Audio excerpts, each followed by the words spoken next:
Discovering Chinese dramas in 2018 opened up a whole new world of Asian dramas to me, and I've been hooked ever since. 4 years later, Tea and Soju was born, so that I can extend my love of Chinese dramas and Asian dramas in general to others out there and find a community. So, sit back and let's chat Asian dramas. Hello and welcome back to another episode of the Tea and Soju C-Drama podcast. I'm your host Liliana, and in today's episode it is the very last episode for 2023, which can only mean it's time for my best of the best C-Drama 2023 episode. So what's going to happen? I'm basically going to go through my favourite dramas for 2023, but it's going to work a little bit differently just because it's been a really good year for me and Chinese dramas. So I wanted to shake things up, and I was having a conversation with Jess from the Day Back podcast, and actually something came up and it gave me an idea. So I'll get into all of that in just a minute, but before that, let me just go through a little bit of housekeeping. If you like the podcast, please remember to, rate, subscribe, and comment. That really does help the podcast to sort of help others find the podcast, which, is always helpful. So, and just help other people sort of join our little community. And if you'd like to further support the podcast, you can go over Patreon. And before I jump into that, I would just like to thank my current Patreons, Jane, Amanda, Anecdotes, Grace, Nancy, Anonymous, Cheryl, Lorna, Caitlin, Suza, Marta, Purple Dinosaurus, and R. Thank you guys so much. Your support over on Patreon means the world to me, and I have been posting quite a bit more things on there. You get behind the scenes of things that I have to cut out of the episodes. I actually just posted a behind the scenes from the drama trio genre special where we were talking about all the current dramas we were watching. So that is on there, but also, I am live sort of recapping, reviewing A Journey to Love over on there. And there's just a lot of things happening over on Patreon. So please go check it out, because there is also some things on there that are completely free for you to access. So check that out. And then there's just, the social medias, Instagram. And if you'd like to talk about dramas with other people, there is Discord. Check that out. All the links are in the description box. My DMs are always open. I love chatting dramas. So that is it. That's the little housekeeping out of the way. So what's different about this episode compared to last year? One of the things that is very different, it's the fact that I've been now podcasting for way over a year. Last year, when I did the best of the best C-dramas for 2023, I had only been podcasting for about 5 or 6 months. Not even that, because I think I started in August. So I had been podcasting for about 5 months. So the difference for this year is that I am dividing the episode in two. Not in two parts, not that you'll get 2 episodes. It is that I am going to split this episode into 2. So the first part of the episode is going to be about dramas that I really, really loved. Just dramas that are definitely some of my favorites. And then the second part is where Jess's comment comes in. She said that there were certain dramas that were just eras to her, and that got me thinking. And I was like, this is very true, because there's those sort of dramas that just go that extra step in terms of, yes, you love them, but they were just a whole era for you. And that's what, my 5 is going to be, like my top 5 are going to be like my top 5 eras, which means I was so deep in these dramas that, I consumed all the behind the scenes. I was looking for theories. I was all of those things. You were so consumed by the drama that they were literally an era to you. And that's what the top 5 for me is going to be like. Now, I am not ranking any of these. They are in no particular order at all. That is a tall ask, and if you guys listen to me, you know that I don't necessarily like to rank dramas in general. So that is why I'm dividing this up. There is going to be the dramas that I really, really loved, and then my era dramas. That's what I'm going to call it. That's what I'm going to go for. So I hope you guys enjoy it. And without further ado, let's actually just jump right into it. So, the first drama that I really, really loved this year, and I feel like it's one that kind of flew a little bit under the radar because when it was released, it is a Yoku production, but when it was released, it isn't on Yoku. For some reason, it was picked up by HBO. Now, for me personally, in the UK, HBO doesn't exist, so that made it completely difficult for me to watch it on any official sites, let's put it that way. So I had to go a little bit on the dark web, so to speak, to watch it. And that is the drama Scent of Time. Now, that does star Zhou Yi and it also stars Wang Xingyu, and the basic plot of the story is basically this lady of the house. She's pretty spoiled and she's pretty horrible, let's put it that way. She is not a likable character at all at the beginning of the drama, and basically she kind of dies. Shenanigans happen and she dies, and this happens in the very first episode. It is the whole setup of the plot, so it isn't a spoiler. She dies in the first episode and she gets thrown back into, I think it's a year or a couple of years previous, and she kind of at that point knows what's going to happen and knows that whole family is going to be annihilated,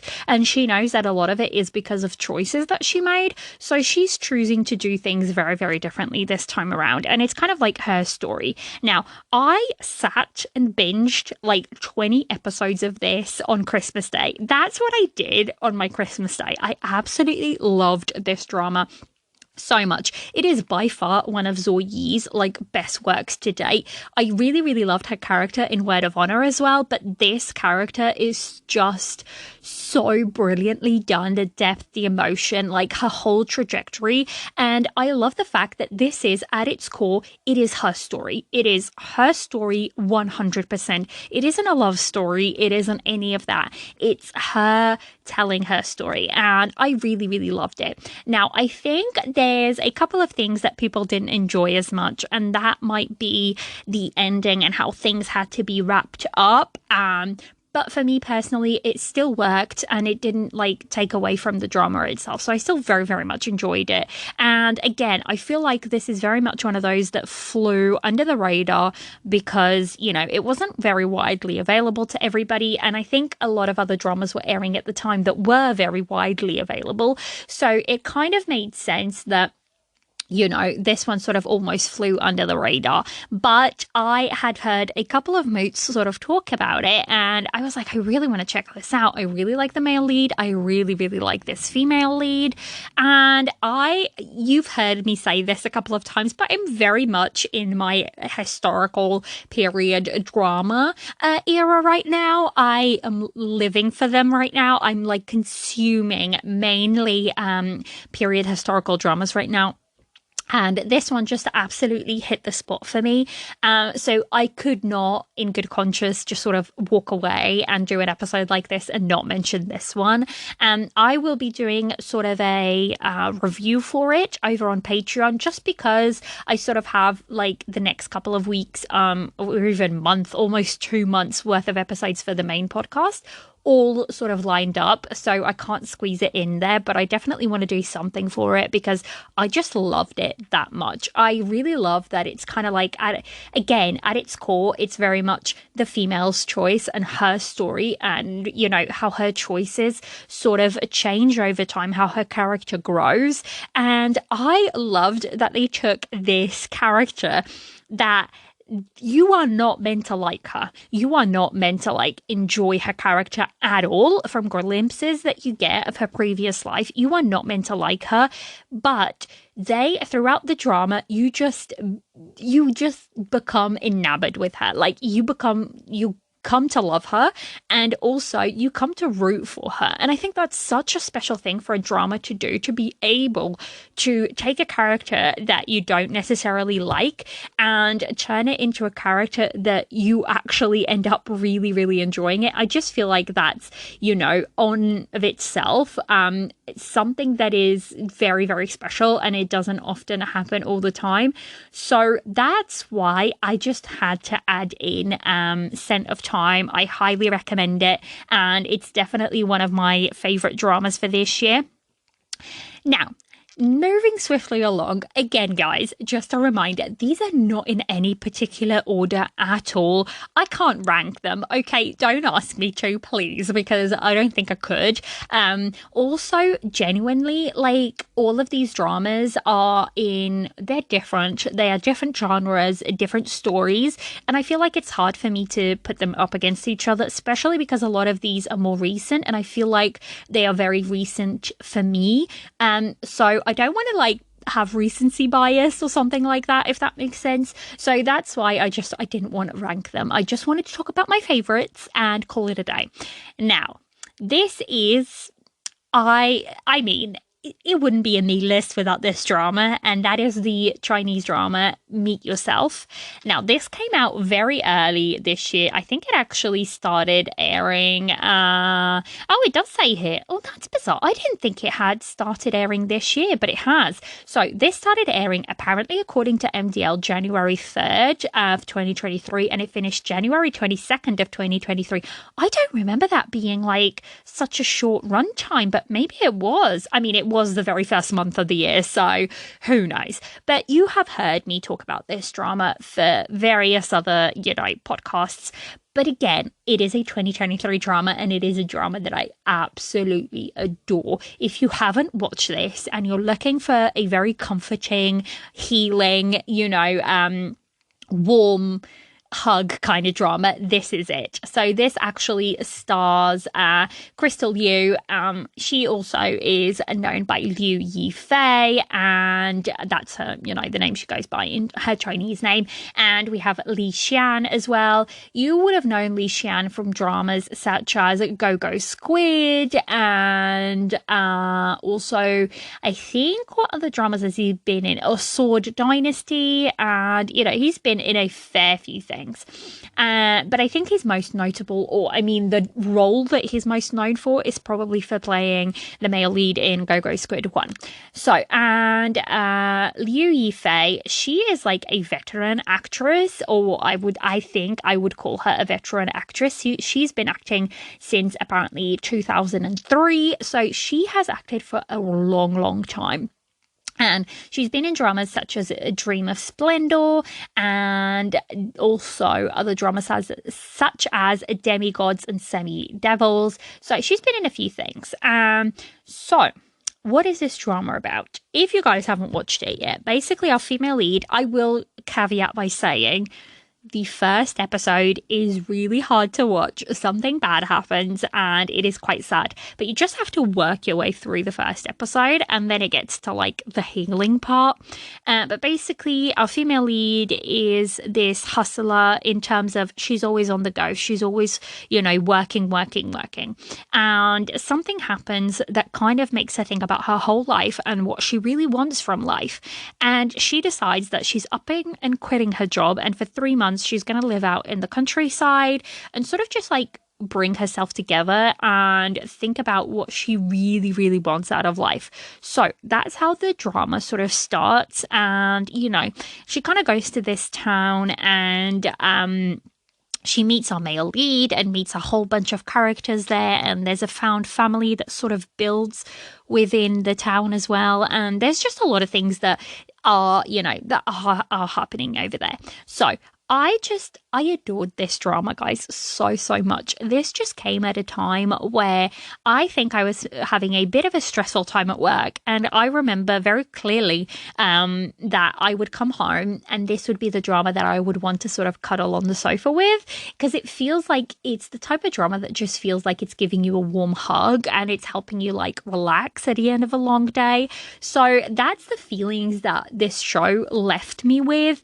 And it's one of those that it is 40 episodes, but I adored it. It didn't feel like 40 episodes to me. I felt like I was watching, something that I just loved. I felt like I was coming home and checking in on my friends, if that makes sense.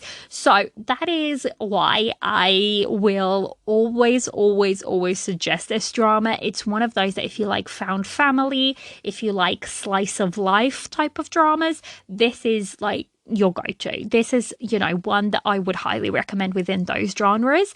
And yeah, I really, really loved it to its core. I loved it really.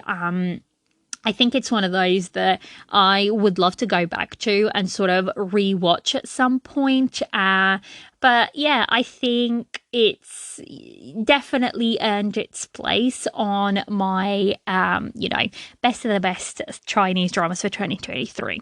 So next up is a drama which I think it's a little controversial for some people, because I know a lot of people found this drama a little bit boring, because there's not a lot to the story, and it is 30 episodes long, so there is quite a few episodes to it.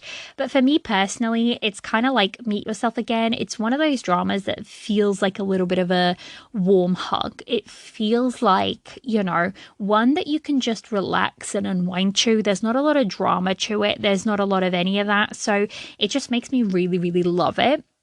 And actually, the drama is called Road Home, and it stars Jing Boran and Tan Song Yoon. Now, you guys know I'm a lover of Tan Song Yoon, so I went in mostly for her, but also I went in because of the creator. So the original creator for this drama is Mo Bao Fei Bao, and they've done a lot of dramas that I really, really, really enjoyed. And by dramas, they are both a web novelist and a screenwriter. So even if the drama isn't necessarily, they haven't done the screenwriting for it, they've created a lot of dramas. And some of them include Amidst a Snowstorm of Love, which is an upcoming Chinese drama, which I'm really hoping that one comes soon, because I am dying to watch it. But it's the modern drama starring Wu Lei. So I'm really, really, really looking forward to it. I think it's going to be a really good one to watch. So I'm definitely looking forward to that one. But also they've done other dramas such as, the one that's just aired, Love Me, Love My Voice, and Go Go Squid 2. And they are also the writer for things like Forever and Ever and One and Only. Now, this creator tends to really, really write great male leads, and I adore them for the most part. So this is no change here. I really, really liked this male lead. And the story is basically we have our female lead and our male lead, and they sort of go to school together and they fall in love and they get into a relationship. Now, the male lead has a really problematic family, and the female lead comes from a family that is a little bit like more well-off, middle-class sort of family. And shenanigans happen, and he ends up going to military, and it's really hard for them at that time to stay together. They start arguing and they kind of decide to part ways, but they sort of do it in like a way that is really, they don't want to break up because they love each other, but it just gets to the point that the relationship is just not working at that point in time. And then you fast forward, I think it's like 10 years or something, and through like a mishap of correlations and whatnot, they sort of meet back up again, and the spark is still kind of there, and it's kind of like their journey of coming back together. So it's very much a second chance romance. And like I said, I know a lot of people find it boring because there wasn't a lot of drama in it. It's very chill. The main couple kind of, once they get together, that's pretty much it. They stay together, they stay strong. And for me, like, I loved that aspect of it. I really, really did. There's only like one little bit at the end that they add a little bit of drama in the last couple of episodes. But even that, like, it wasn't so big that you started to, fear for your characters or whatnot. So I just loved watching them come back together again and become a couple, and just like their journey back to love and back to finding each other again. I really, really enjoyed the fact that, yes, they are a couple, but they both very much have their separate lives. And, in terms of their jobs, they're both very capable. So again, I really, really loved it. It's definitely one of my favorites for the year. And it's just one of those dramas that, again, it feels like a warm hug. And I would be remiss to mention that this one is just shot beautifully, absolutely beautifully. The director is a Hong Kong director called Yu Xiu Hua, and it's a woman, and I am all for like more women being directors because it's not often something that is seen as much. So whenever it's directed by a woman, I just feel like there's a special little touch. I don't know what it is, guys, and that might be just me being, whatever. But this is also the same director that did Eternal Love, also known as 10 Miles of Peach Blossoms. So you can kind of see what, that work. And a lot of this drama is actually set in winter and over like some beautiful mountains. So there's just some gorgeous shots of our main couple just kind of like sitting together with the sun rising and snow, and it's just so beautiful.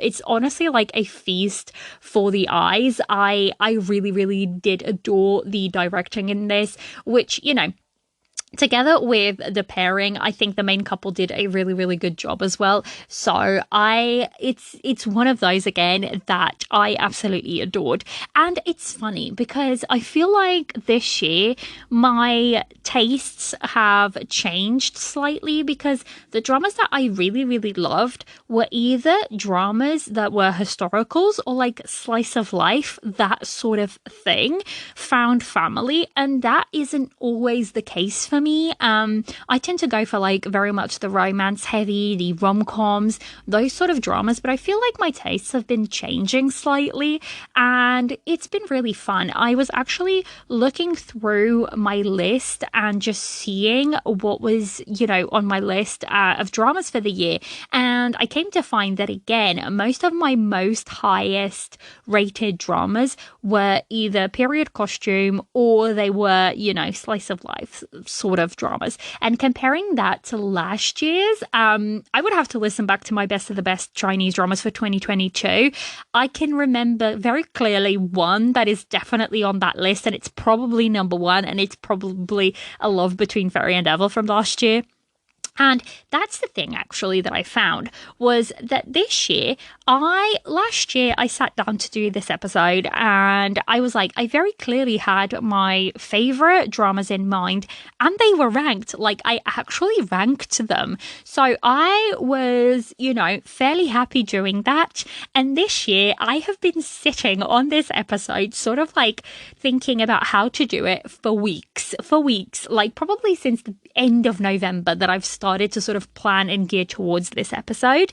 And all I kept thinking was, I cannot rank these, because like once we get to my eras episode, like dramas, they were just like I said, they were just the type of dramas that I was so in them, so involved in them, that I could not put one above the other. I could honestly not review them unbiasedly. There's just no way. And I feel like that is fine as long as you are aware that sometimes it's very difficult to take your bias or your preference out of anything that you talk about. And this is one of those, things. I could not for the life of me do, rank or choose or pick apart my era's dramas, because they are just, the dramas that I will die on the hill for, so to speak. Like, I know there's problems with them, but I loved them that much that they were, like I said, a whole era for me. So, but that saying that, let's move along. So that was Road Home. I am actually going to list all of these in the description box. So if you guys miss any, or because I know sometimes you guys listen and you want to note down one of the dramas, but you can't always do that while listening. So in case you miss any of them and you do want to sort of just see which dramas, they will be listed in the description of this episode. So you can sort of trundle over there, and if that isn't on there, come and scream at me and I will add it. Hopefully I won't forget. But yeah, so moving along, to my next drama. It's actually a drama that I mention in the Drama Trio genre special, and that is the 2023 drama, Chinese drama, Nothing But You. It is the one that stars Wu Lei and Zhu Yutong, and I'm actually not going to spend a lot of time on this because, again, if you were listening to the genre episode from last week and even the week before, so we did it in 2 parts, you would have heard me talk about this. It's one of those that I really, really loved. I love the found family. I love that it's a Nuna romance. I loved how well the romance was done because everybody sort of talked about what was needed to be talked about. So I just really, really enjoyed this one. I watched it religiously. I was running for episodes. So it's one of those dramas that it had to be in my favorites. Not in my eras, but it had to be in my favorites. So that is the drama Nothing But You. So next up is one that I don't actually think I talked about very much, but I really, really enjoyed it, and that's the drama The Forbidden Flower. I know a lot of people had a couple of problems with this drama because it is an age gap drama. To me, it worked out okay. I didn't think it was that bad, but it is also a bit of a sad drama. So if you're not in the mood for that, this is definitely not the drama for you.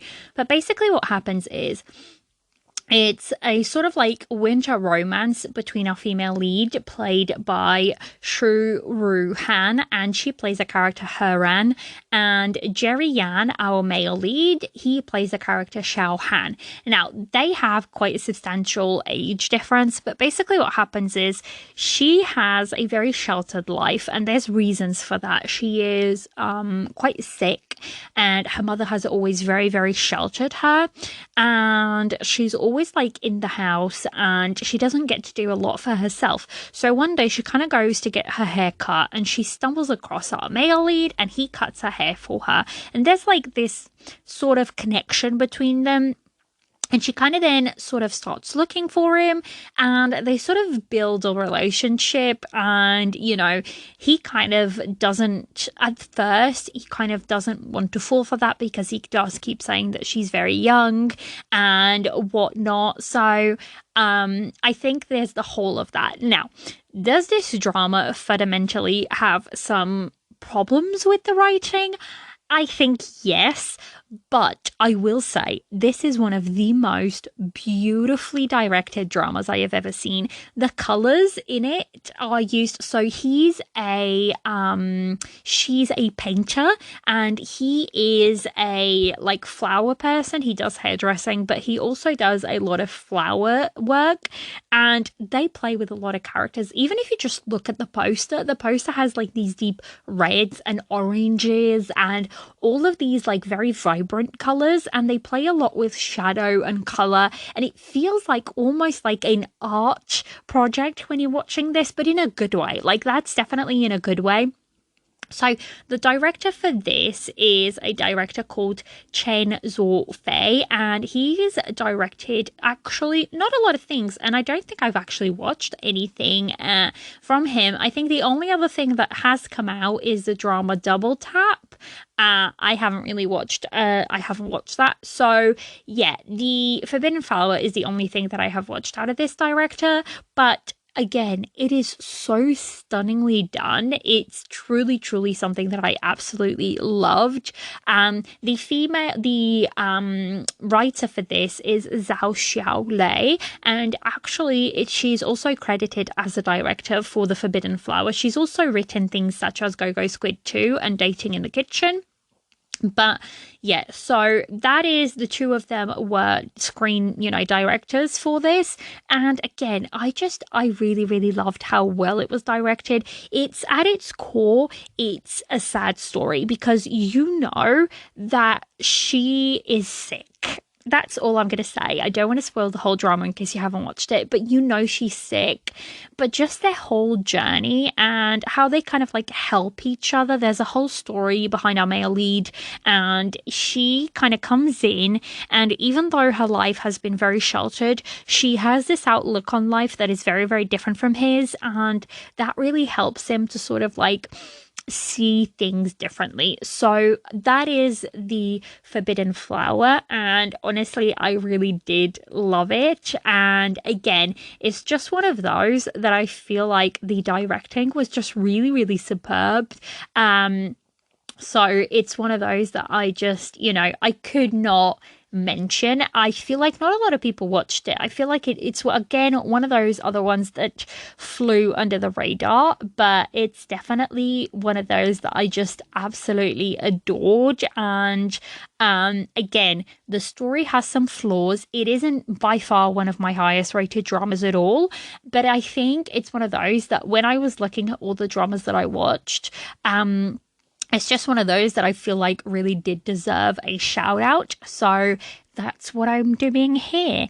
So next up, on the contrary, this is one that a lot of people have watched, but it's one of those that I just really, really adored. It is, one of my favorite one of my favorite genres. That's what I was trying to say. And that is the youth drama When I Fly Towards You. Now, when I tell you, this drama is just so beautiful. It encompasses everything I love in a youth drama. So whether that be the journey of them, seeing these characters sort of, grow up and fall in love. And that's all I love about youth, is you being able to see these characters sort of go from very early on in their lives to becoming, fully fledged adults and being in a whole different scope of their lives. I just feel like it's a way to sort of really, really invest. And so this one stars the male lead being Zhou Yiran, who plays Zhang Lurong, and we've got Zhang Miao Yi, who plays Su Zazai. Now, I have seen Zhang Miao Yi in a couple of things this year. She was an exclusive fairy tale and Please Don't Spoil Me. So I have seen her in a couple of things and I really, really like her. So I'm hoping to see more and more from her. I think she's sort of just adorable. So yeah, that is the two male leads. But also we have, the rest of their gang. So we have Bian Tianyang playing Guran and Zhang Xinan playing Jiang Jia and Guza playing Guanfang. Those are just like, it's these sort of, I don't know what it is about this drama, but it's seeing these group of friends becoming friends and then staying friends and supporting each other through quite difficult parts of their life sometimes. And then you take them and you go and you see these characters who in school are preoccupied with, I don't know, boys and crushes and grades and passing school. And then you take them and you sort of follow them along to university and eventually into adulthood and like what adult problems looks like. And I just adored it. I adored seeing them grow up through this beautiful drama. And yeah, it's just one of those. It's probably one of my favorite youth dramas, I think. But it is, again, one of those that sort of blew up and everybody sort of loved it. So yeah, it's one of those that I think a lot of people would have watched. But again, I just had to mention it because I just adored it that much. And I could not mention it. Now, the next one up on my list for this year is one that I think not a lot of people have watched, and it's called Falling Before Fireworks. Now, this is a drama that I watched after it had finished. I didn't watch it while it was on air, and I think it worked really well as a binge watch. It is one of those dramas that at first I didn't really know any of the actors that well, and I didn't really know any of the support cast. I didn't really know anything about it, but I just randomly pressed play because I think somebody on Twitter that I follow was sort of talking about it and they really enjoyed it. So I thought to myself, I'll give it a try. I wasn't watching anything particular at that time. So I was like, I'll give it a try. And it was one of the best decisions I made this year in terms of drama watching, because it's just one of those dramas that came out of nowhere. And it definitely was much better than I had expected. So the cast for this, the female lead is played by Lu Yang as Su Qing. And the male lead is played by Chen Xinhai. And he plays Jing Chen. Now, I'm just going to read the My Drama List description for it. Just because it's been a couple of months since I watch it and I don't want to, sort of say something about it. So Su Ching, who works in a loan bank, leads a vulgar life in pursuit of a car, a house, and money. In order to recover a bad loan, she meets Jing Chan, a traditional craftsman, for the first time. One is a white-collar worker who is kidnapped by debt collection mission, while the other is a cool handy craftsman who has no car, no house, and no money, but owns an idyllic garden surrounded by green mountains and water. The two of them, who do not like each other, are intertwined in a fighting each other way. On the day of the winter solstice, Si Ching, forgotten by her parents and isolated by her colleagues, is in a state of inner turmoil and the verge of an adult breakdown. Jing Chen's bowl of eggs in sweet wine and a customary winter solstice treat is mistaken by Si Chang as the only warmth for her birthday, as she impulsively proposes marriage. Jing Chen agrees to her request, however, marriage is only the beginning. Now, I shouldn't have read that out. I don't think that's a very good description. Basically, what happens is our female lead works for a bank and she's all about getting the deposit for a car, getting the deposit for a house, working harder. And she sort of gives a loan to somebody that in theory she shouldn't have given it to. She kind of falls a little bit for their sob story and she kind of, goes around ways and gives the loan even though the computer is sort of telling her not to give the loan. So she then has to recuperate that loan. Right. It's like her job is on the line. And because the loan that she has to recuperate is basically the neighbor of our male leads. And the male lead works in this idyllic garden. Like, guys, I want to live in that house. It is stunning. It is so, so beautiful. It looks just tranquil and so peaceful. Like, I want to live there. But he's a brilliant craftsman. But again, he doesn't own a car. He doesn't own he bikes everywhere. He's super chill, super laid back. He's like the complete opposite from our female lead. And basically what happens is she kind of goes in and they meet because she's after his neighbor and kind of thing. And then on the winter solstice, it's her birthday and nobody remembers. Like, her parents don't care, her co-workers don't care, like, just nobody remembers. And she kind of ends up wandering about and she ends up showing up at his door and he makes her like some noodles and just gives her a blanket and puts some warm shoes on her, and she is like, this is the most kindest thing that somebody has ever done for me. Like, just somebody was just extending courtesy and kindness to her and she's enwrapped by that and she kind of wants more of it, so she proposes marriage to him. Very on the spot, it's a complete role reversal, because like the female lead is the one like chopping bucks at work and whatnot, and the male lead is a chilled back one, and she's the one proposing marriage. So they sort of enter into this marriage because she has something that he wants. His shifu, so his master who has taught him, his teacher, it's not really master in English, it's more of a translation into teacher, who has taught him for years, he has this book that are missing a couple of pages and she has inherited those pages and he really wants the pages back so he can complete the book because that's all his teacher wanted to do. So that's the whole like sort of setup, and they sort of get married and then it's kind of them like basically just falling in love after marriage. So they get married very quickly and then he becomes the kind of warmth for her, and in turn he has a very sad sort of kind of like story behind him, and in turn she helps him to sort of open up about those demons and basically to be able to move on with his life. So it's really, really a beautiful story. It's definitely one of those that I wasn't expecting it to be as good or like it as much as I did. And again, I feel like it's one of those that very much flew under the radar. It did, I will say, it did fly a little bit off the rails for the last couple of episodes. But even saying that, I still loved it so much that I don't even mind that little bit at the end where, they kind of went a little bit crazy and wild. So, yeah, that is the drama Falling Before Fireworks. I do highly, highly recommend it. I really, really did enjoy it. And again, I think it's a nice little binge. It's not very long. I think let me just double check.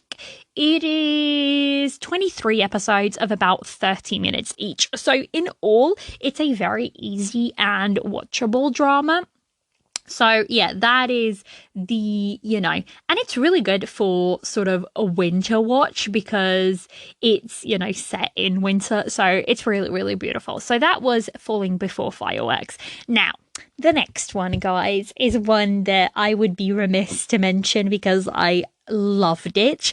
I reviewed it for the podcast with Jess from Daybak, and that is The Starry Love, and that stars our male lead Chen Xing-shu. It stars Landy Lee, Luke Chen, and He Xuan Lin. So that's the four main leads. I don't know what it was, but I just loved this drama.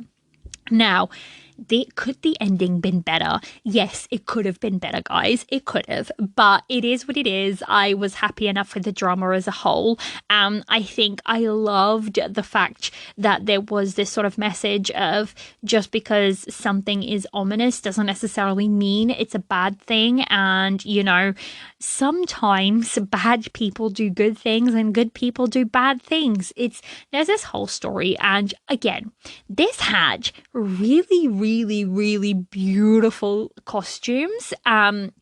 In terms of the demon realm, the heavenly realm in this drama was always, mainly the plain white all over sort of thing. But the demon realm, the purples and the blacks and the reds, it was stunning. I was living for it. I loved it. I also really, really love the fact that there was no romance triangle. It was very much two separate couples, and I really, really adored it. It was one of those dramas that I definitely loved it, but again, I already reviewed it, so I won't be going into much detail about it because I think we did a very long review on it on the podcast already. Now, without further ado, guys, we have come. So that's all of the favorite dramas that I really, really love this year and, that I think were worth a mention. And when thinking back on my Chinese drama year, those were the ones that sort of popped out at me as the ones that I really enjoyed watching. And again, they were not by any far, my highest rated or anything like that, but they were dramas that I really, really loved and that I wanted to mention on this episode.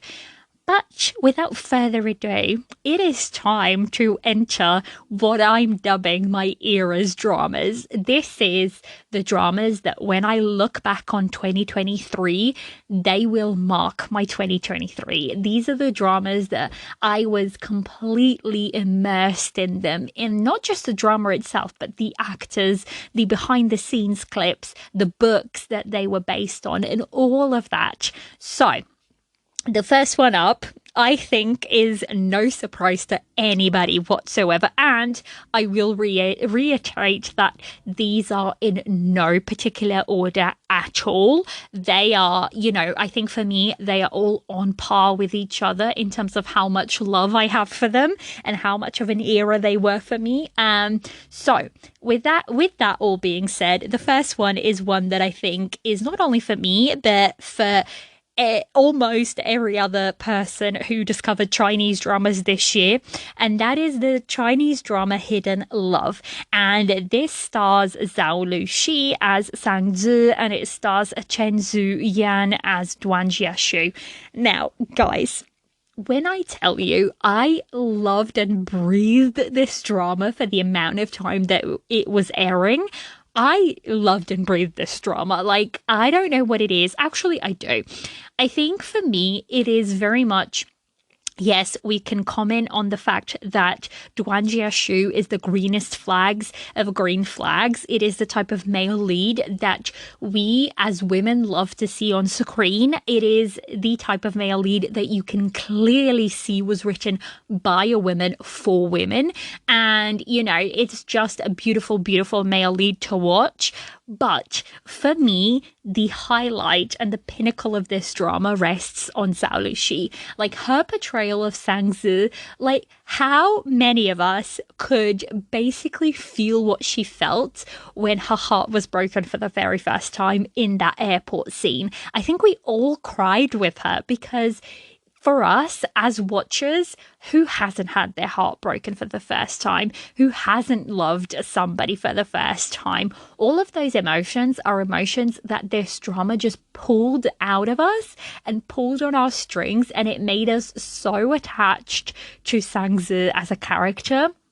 So I adored this drama so much. I feel like when I look back on this year, it's one of those dramas that not only for me as a Chinese drama watcher is, you know, one of those that will stay with me for a very long time, but as somebody who sort of reviews dramas and, you know, who talks about Chinese dramas and tries to get others to see that Chinese dramas can be really, really good, this drama came in like a bulldozer out of nowhere and just grabbed people by the necks in a chokehold.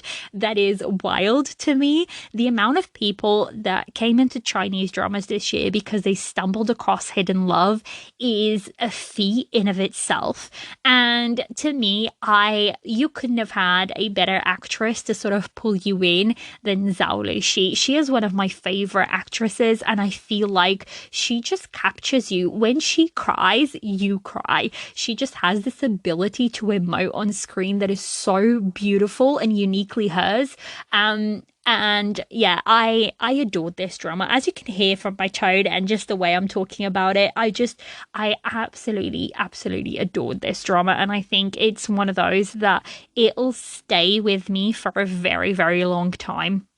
So that is my first era drama, Hidden Love. It was a whole era for me. I think, you know, it's one of those that it's probably the pinnacle of youth dramas for me. And I'm hoping that we can follow this sort of drama, not repeat it and not do the same thing. But I don't know when another one is going to come around that is going to capture us as much as this one did, in terms of like youth dramas. So that is my first era choice. And I think actually, guys, before I, further get into this, I would love to know, what do you think like my five era dramas would be? Obviously, I've already said that Hidden Love is one of them, but that I think pretty much all of you that are listeners would have guessed that that is the case.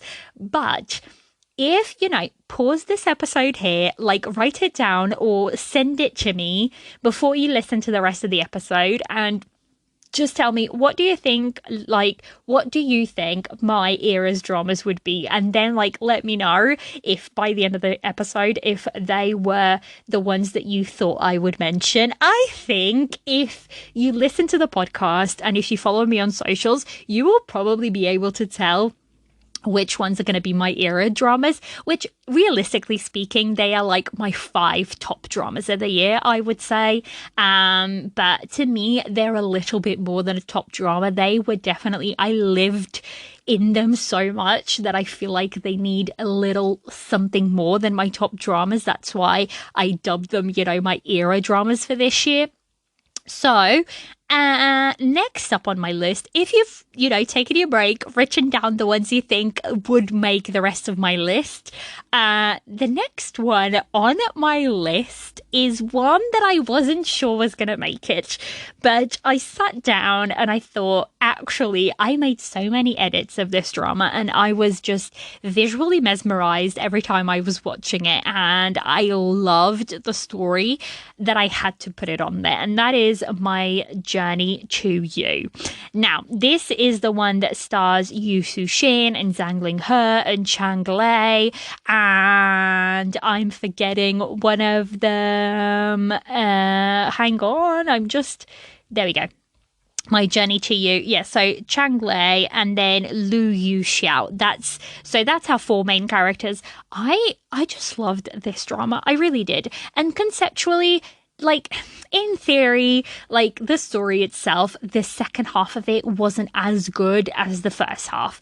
Realistically speaking, I can, analyze it and say that that's the case. But even with that in mind, I just think this drama was so visually stunning. I loved the fact that the female leads kind of like took charge of the situation and they were almost on par with the male leads. It's so rare to see that in a lot of historicals, and I loved it. It was different to me, and this is very much a wuxia drama, and I am not usually a fan of wuxias, and for the fact that this drama just captivated me completely, being a wuxia drama, that to me like blows anything out of the water. Also, I have to commend Yu Shin or STU because for a couple of episodes of the drama, I thought she didn't have it in her to pull a role like this off. But I was like, I really love Zhang Ling He, so I really, really, really want to try this drama out. And as soon as it started playing, within a couple of episodes of watching this drama, I immediately thought Yu Shin is doing a brilliant job. And then watching all the behind the scenes and watching like there is I'm not going to spoil it, but there is a mud scene. If you've watched it, you guys will know exactly what scene I mean. There is a mud scene, and she worked hard for that scene, guys, and for any of the other scenes, but for that scene in particular, she worked hard, and watching the behind the scenes for that was just mind-blowing to me, and I appreciated the work she put in even more, and so I really did end up loving this drama. It was a whole era for me as well, because again, I was making a bunch of edits for TikTok, and I was living my best life at the time, so I had to mention this one on my eras. So that's 2 down, 3 to go. So that would be Hidden Love so far, and my journey to you. I tell you why I keep getting this confused is because, guys, so I will just move on to my third choice, and that is A Journey to Love. And that is the reason why I keep fumbling over the titles, because that's way too many journeys for, titles in general. So next up on my list is A Journey to Love. Now, this drama is very controversial in terms of its ending. To me, does the ending make the whole drama, dissipate in terms of what it accomplished up to a certain point? No. Was I 100% happy with the ending? No.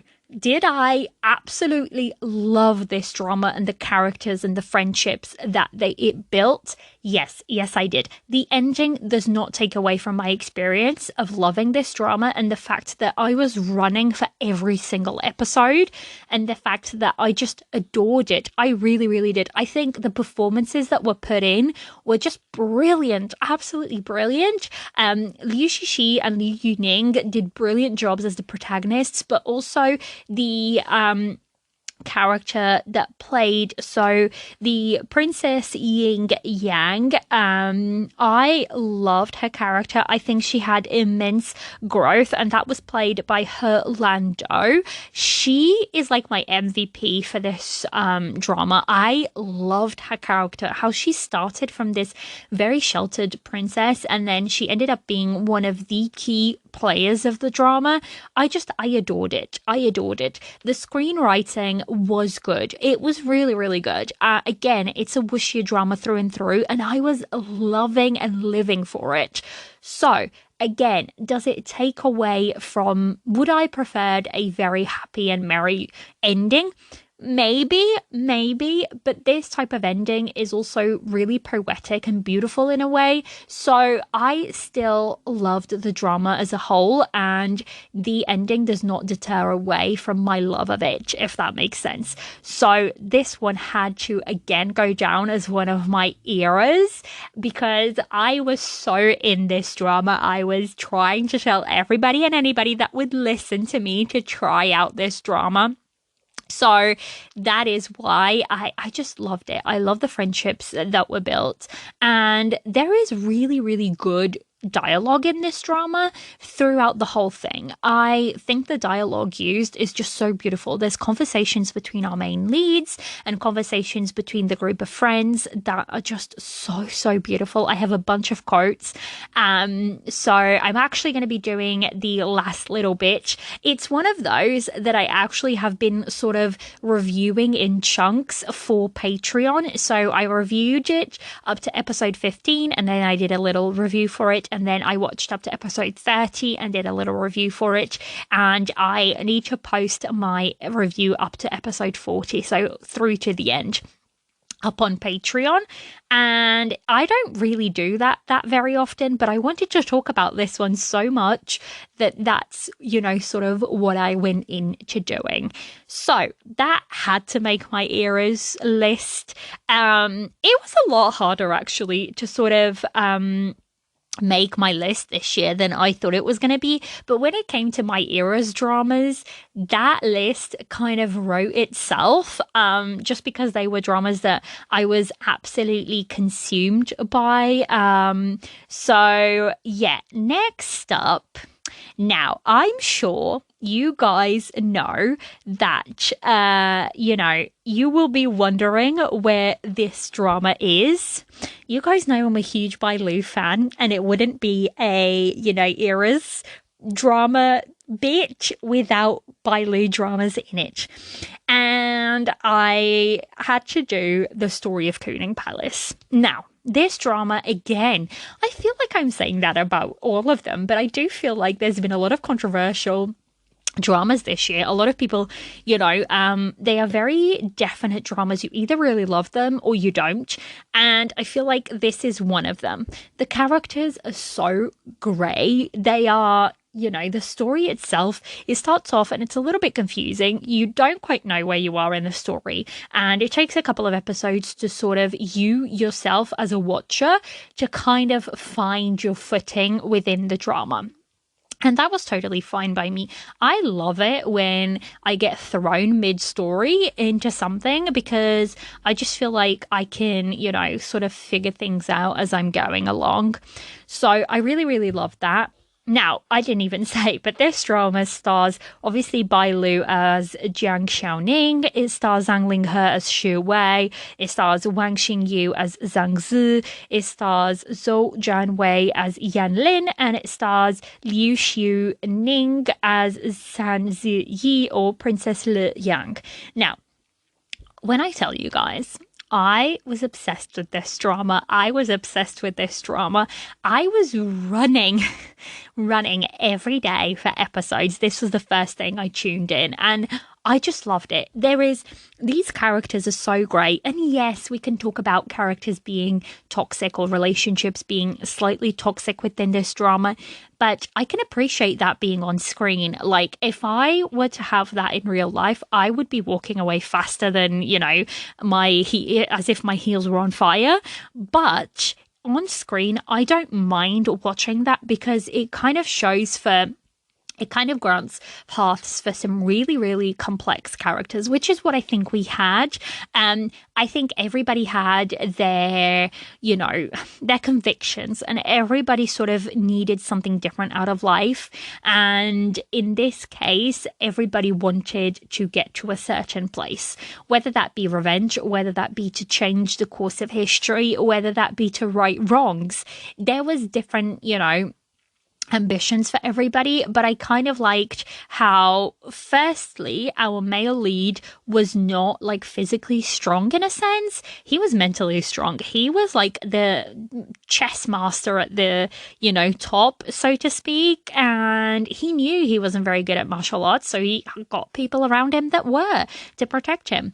And I loved how our female lead was a woman who would go toe-to-toe with the male lead. Like, they were both on the same plane in terms of intellectually intelligent.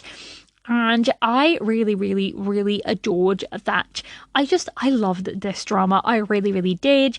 Don't worry, guys. There will be a review coming for it in the new year. January, there will be a review coming for it. I'm really, really excited. It will be a guest episode. So I'm not going to talk too much more about it apart from that. But I think, it's fair to say that was a whole era for me. I adored the drama. I really, really did.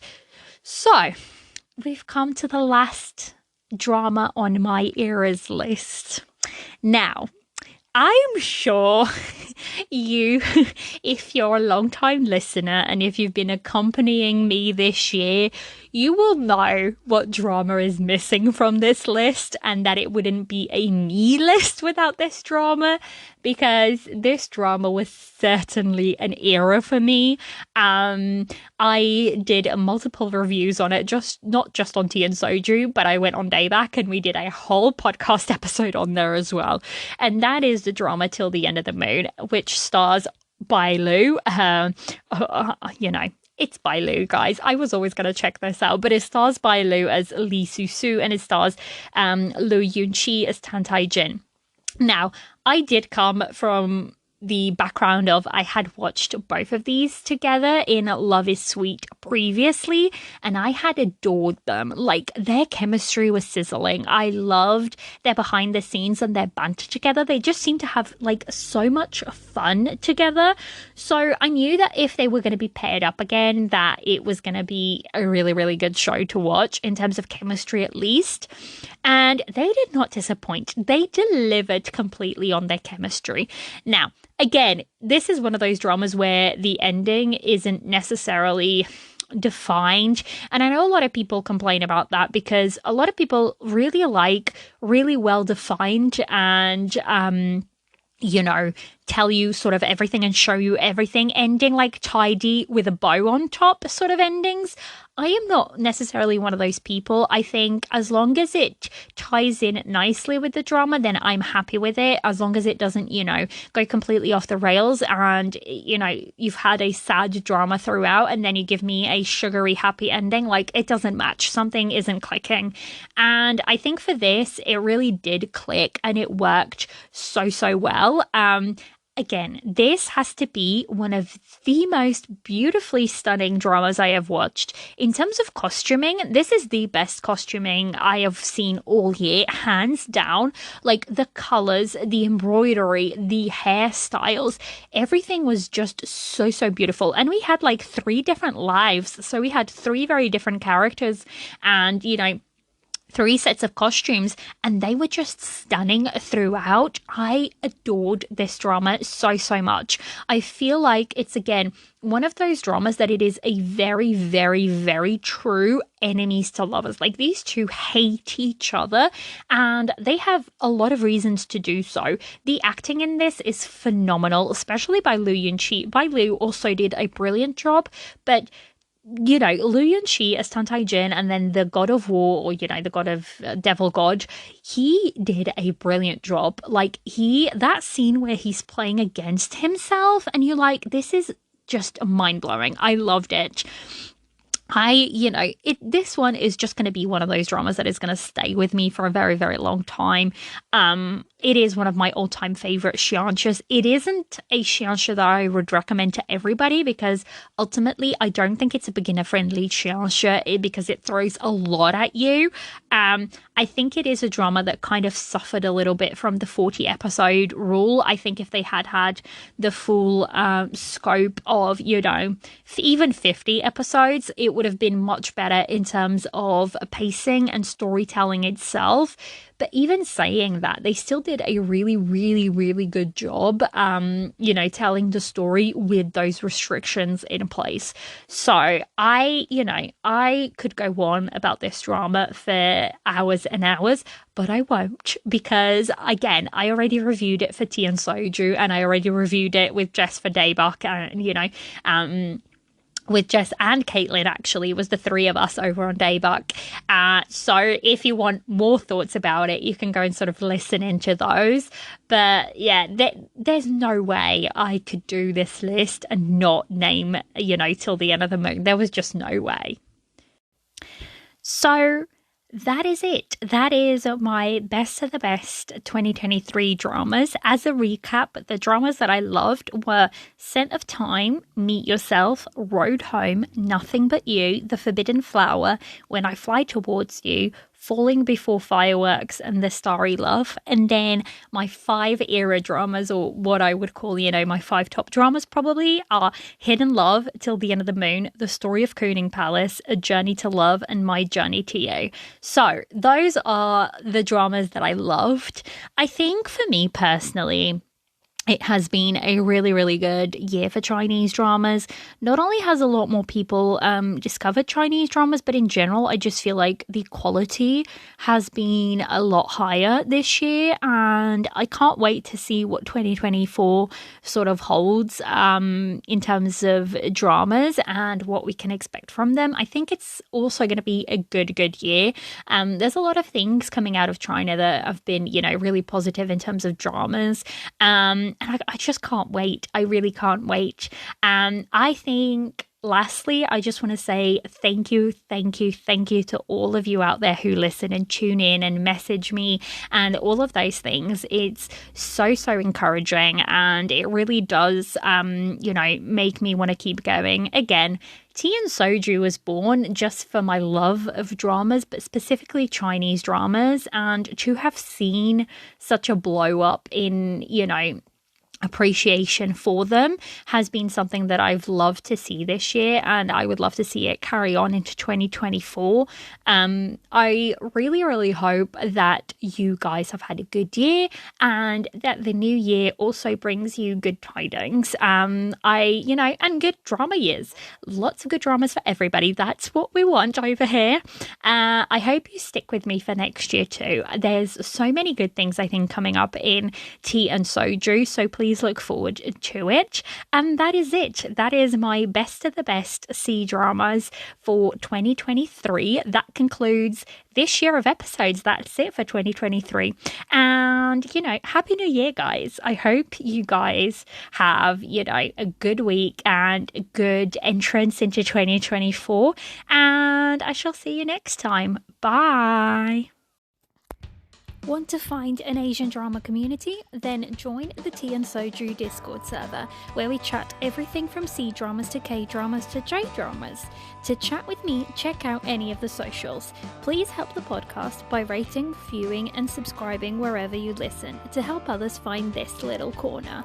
Lastly, consider joining Patreon to further support the podcast and receive extra content. All of the links are in the episode description.